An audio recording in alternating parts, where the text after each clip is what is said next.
जय गुरुदेव। हमारे इस चैनल पर आपका एक बार फिर स्वागत। पिछले वीडियो में हमने आपको स्वास्थ्य के बारे में बताया था कि हमारा जो स्वास्थ्य है वो किस प्रकार से इस ध्यान के द्वारा सही रहता है और जो रोग हैं वो हमसे दूर रहते हैं और नकारात्मक जो ऊर्जा है वो भी हमसे दूर रहती है। इस वीडियो में हम बात करेंगे सामाजिक व्यवहार की। ये जो ध्यान है वो आपके सामाजिक व्यवहार में क्या अंतर लाता है। जैसा कि पिछले वीडियो में आपको हमने बताया था स्वास्थ्य के विषय में, जैसे मन और मस्तिष्क का जो आपसी संबंध बहुत गहरा होता है और उसी प्रकार से व्यक्ति तथा पर्यावरण में भी एक घनिष्ठ संबंध होता है। अगर व्यक्ति पर्यावरण को बदलना चाहता है, अगर वो ये चाहता है कि पर्यावरण है जो वो मेरे अनुसार बदले, तो उसे अपने आप व्यक्ति को अपने आप में सुधार करना पड़ता है। अगर हम अपने आप में सुधार करेंगे तो पर्यावरण अपने आप उस व्यक्ति के अनुसार चलने लगेगा। पहले ये होता था कि समय पर वर्षा होती थी, समय पर सब कुछ होता था, तब हम यानी प्रकृति के साथ में थोड़ा जुड़े हुए थे। आज हम पर्यावरण को दूषित भी कर रहे हैं और ये भी चाहते हैं कि हम पर्यावरण हमारे अनुरूप कार्य करें। ऐसा तभी संभव है जब हम अपने आप में सुधार करेंगे। ये ध्यान ने थोड़ा हम पीछे जाएंगे, पीछे वीडियो के बारे में हम बताएंगे। जैसे आपका हमने बताया था कि ये मानसिक शक्ति का विकास करता है।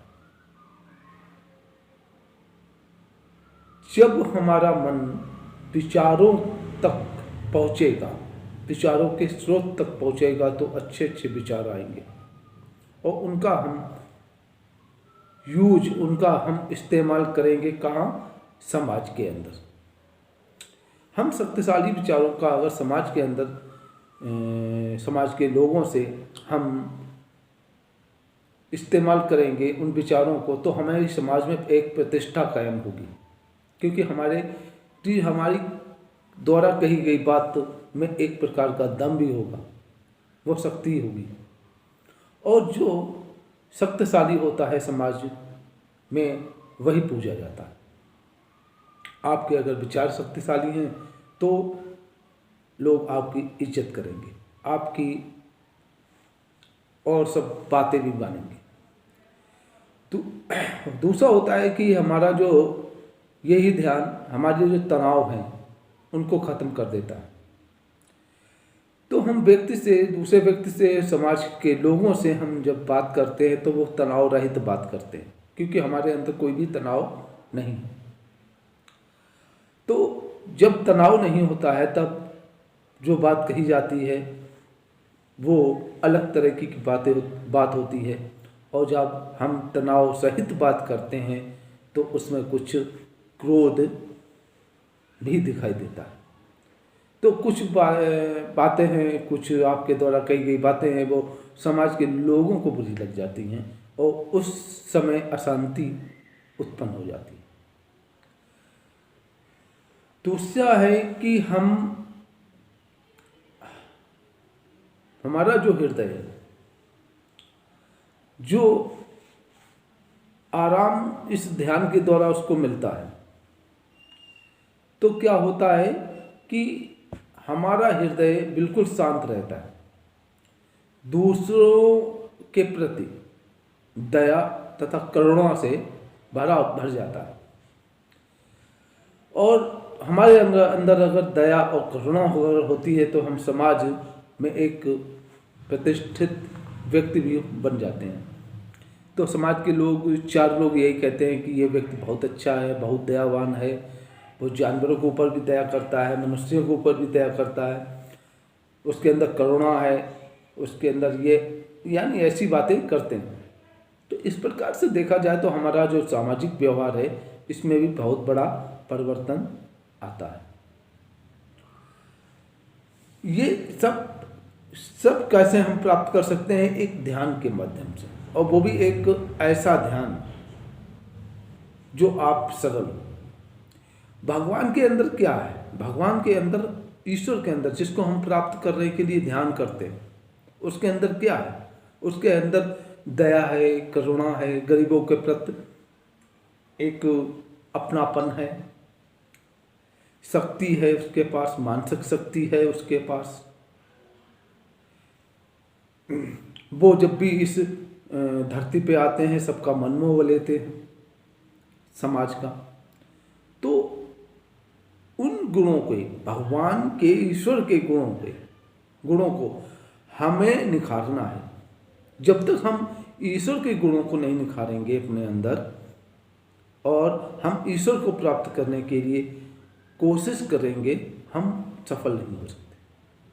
तो हमारे इस जो वेदों के द्वारा ये जो ध्यान निकला है, जो एक तकनीक निकली है, इस तकनीक का यही एक काम है कि आपके अंदर ईश्वर के गुणों को उत्पन्न करना। गुण सबके अंदर होते हैं लेकिन वो छुपे हुए होते हैं, उनको निखारना है, उनको जागृत करना है। और उनको जागृत करने के लिए यही एक बहुत अच्छा सा माध्यम है, बहुत ही सरल और सहज माध्यम है, जिसके द्वारा हम इन गुणों को निखार सकते हैं। अब नेक्स्ट आता है कि विश्व शांति। हम अक्सर ये नेताओं के द्वारा और अन्य लोगों के द्वारा ये एक विश्व शांति लाने का प्रयास करते हैं। परम पूज्य महर्षि महर्ष योगी जी ने भी विश्व शांति की कल्पना की। और वो विश्व शांति कौन ला सकता है? वो एक अपना भारत है, एक भारत भूमि है, वेदों की भूमि, देवों की भूमि, वही पूरे विश्व में शांति ला सकती, क्योंकि उसके पास तकनीक है विश्व शांति की। जब हमारा मानसिक विकास होगा, जब हमारे विचार शक्तिशाली होंगे, जब हमारा स्वास्थ्य अच्छा होगा, और फिर जब हमारा समाज में व्यवहार अच्छा होगा, जब ये तीनों चीजें अच्छी होंगी तो हमारे जीवन में शांति आ जाएगी। परिवार का एक सदस्य अगर शांत रहता है तो वो पूरे परिवार को शांत बनाए रखने की क्षमता रखता है। और अगर एक परिवार शांति बनाए रखता है तो वो अपने आसपास, आस पड़ोस के लोगों को भी शांत बनाए रखने की क्षमता रखता है। इसी प्रकार से अगर प्रत्येक व्यक्ति यही तकनीक को अपनाए और मानसिक शक्ति का विकास करे, अच्छे स्वास्थ्य से भरपूर हो, उसका सामाजिक व्यवहार भी अच्छा हो, तो जो हम कल्पना कर रहे हैं विश्व शांति की और शांति की, वह स्वतः ही आ जाएगी। उसको लाने का हमें प्रयास ही नहीं करना पड़ेगा। बस हमें प्रयास करना है सिर्फ अपने आप को सुधारने का, अपने आप को शांत करने का। जब एक व्यक्ति शांत होता है, एक परिवार शांत होता है, एक परिवार शांत होता है तो एक समाज शांत होता है, एक समाज जब शांत होता है तो एक क्षेत्र शांत हो जाता है, और एक जो क्षेत्र शांत होता है तो एक शहर, एक जिला शांत हो जाता है, एक जिला शांत होता है तब पूरा राज्य, और एक राज्य जब शांत होता है तो पूरा देश, और पूरा देश जब शांत होता है तो वो इतना बड़ा सक्षम हो जाता है कि वो पूरे विश्व में विश्व शांति ला सकता है। ये जो हमारा जो ये है भावातीत ध्यान, जिसको इंग्लिश में हम ट्रांसडेंटल मेडिटेशन कहते हैं।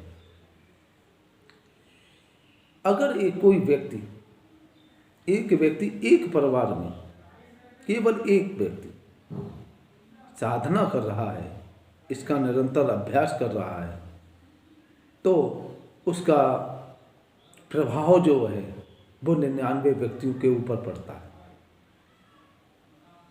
इसलिए परम पूज्य महर्षि महेश योगी जी ने एक टारगेट बनाया, वैज्ञानिकों से पूछा था, एक टारगेट बनाया था कि देश की या राज्य की या विश्व की कुल जनसंख्या का मात्र 1% लोगों को अगर हम भावातीत ध्यान सिखा दें या भावातीत ध्यान का अभ्यास कराने लगें, तो हम विश्व शांति, जो युद्ध हो रहे हैं, जो आपसी देशों में तनातनी का माहौल है, उसमें कमी ला सकते हैं। आपने जब आप इसका अभ्यास करेंगे, इसको आप जब सीखेंगे और अभ्यास करेंगे, उसके बाद आप ये स्वयं अनुभव करेंगे कि आपके मोहल्ले में जहाँ लड़ाइयाँ होती थीं, आसपास बगल में आस पड़ोस में, और अगर आप ये भावातीत ध्यान कर रहे हैं, तब आप ये देखेंगे कि उसमें बहुत बड़ा परिवर्तन देखने को आपको मिलेगा। ये मेरा वीडियो था, और भी कई प्रश्न अगर आप लोगों के मन में हों, कुछ बातें छूट भी जाती हैं और छूट भी गई होंगी, मैं खुद जानता हूँ बहुत सी ऐसी बातें हैं छूट गई हैं, मैं आप तक नहीं पहुँचा पा रहा हूँ। तो मेरे जो कमेंट बॉक्स है उसमें आकर अपने प्रश्नों को हमसे पूछिए, उनका फिर हम आपको जवाब भी देंगे, और एक फिर नया वीडियो बन जाएगा। और इस जो भौतिक जीवन है, इसके बारे में ये ध्यान क्या काम करता है, किस तरह से आपको भौतिक जगत में फ़ायदा पहुंचाता है, लाभ पहुंचाता है, इसके बारे में मैंने आपको बताया। और जैसा कि मैंने पहले कहा था कि इसके बाद में आपको ईश्वर को प्राप्त करने के लिए इसी के ध्यान के माध्यम से ईश्वर को कैसे प्राप्त कर सकते हैं, इसके बारे में बताएंगे। तो अगला वीडियो मेरा रहेगा अध्यात्म जीवन के बारे में। तो मिलते हैं कल आपसे फिर, क्योंकि कल ही हम वो वीडियो अपलोड कर पाएंगे। तो तब तक के लिए जय।